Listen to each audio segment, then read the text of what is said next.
Good morning, goeiedag, fellow South Africans. Well. Hang on a second, let me just turn this down. I don't want to be copyrighted because I've got a bit of music playing in the background, do I? Now, I want you to meet the EFF's prospective finance minister, if the EFF actually take over government in South Africa. Now, this guy has got an IQ lower than Donald Duck's, okay? And I mean, a lot lower. But here he is, spelling out how he's going to bring prosperity to South Africa. And it starts off with expropriating land without compensation and giving all that land to the state. Every square inch of South Africa to the state. Apart from KwaZulu-Natal, remember, there's a little glitch in the system there. But that's the ANC, so maybe with the EFF they wouldn't look at it that way. Maybe they'll just expropriate the land of the Zulus. Now, can you imagine how the king of the Zulus would react to that? Well, that's what this finance minister is suggesting, that all land in South Africa would be expropriated without compensation. And then he goes on to say that we will create our own state bank, which will dish out billions of rands to anybody and everyone who wants to make a living in South Africa. And we will finance the farming. So this is sounding more like Zimbabwe, if you're getting what I'm talking about. And not only that, but he's saying that we will be able to manufacture cars. We will be able to manufacture cars. Yes, we will be able to manufacture cars.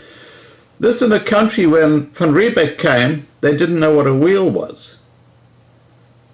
Give me a break. This guy is delusional, but he's going to be the EFF's finance minister. So, listen. And if you're in South Africa, be very, very afraid, because if the EFF gets in and this guy becomes finance minister, oh my God, it ain't gonna be a happy picture.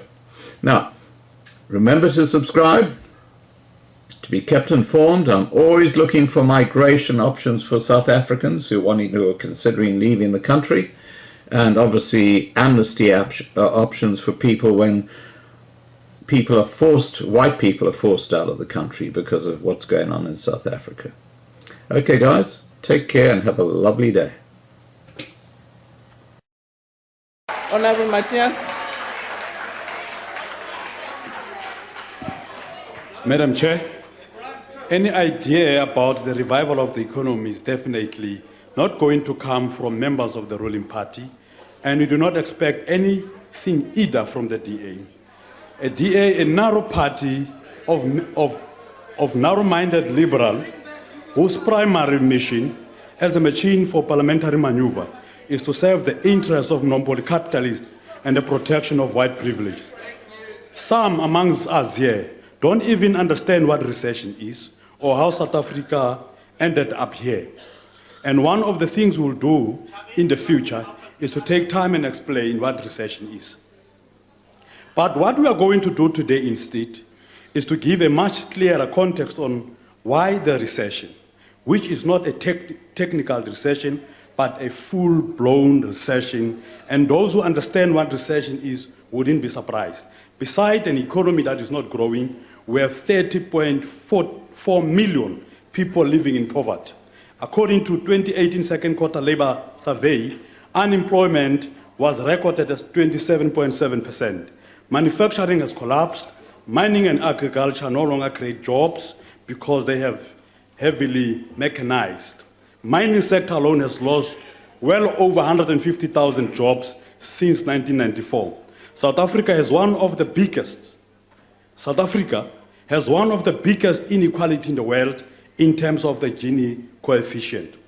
Any true and honest assessment of what went wrong will reveal that the ANC thought through concessions on economic issues with the hope that white monopoly capital will invest, create jobs and redistribute to millions of our black people, South Africans, living in crowded, spaceless, jobless and foodless townships and rural areas was a serious mistake. Shame on you, the ANC. Nowhere in the capitalist economic history of development has any country managed to pull its economy out of underdevelopment through ideas which Honorable Maimane is parading as if it's something new when it is not. Because in his prescriptive solutions inspired by IMF, World Bank and the Free Market Foundation, purporting as if it is, he fails to appreciate that this is not just a mere recession, but a crisis of capitalism at global scale. This Honorable Maimane cannot understand because it is beyond his grasp. If you continue down this path, more and more JSE largest companies will continue to take advantage of loose exchange controls, low tax rates, and exploitative labor market to build cash reserves and not invest in the development of local industry. Now, the key question is, what is to be done? We stand here today to provide a much thorough and decisive way forward for South Africa.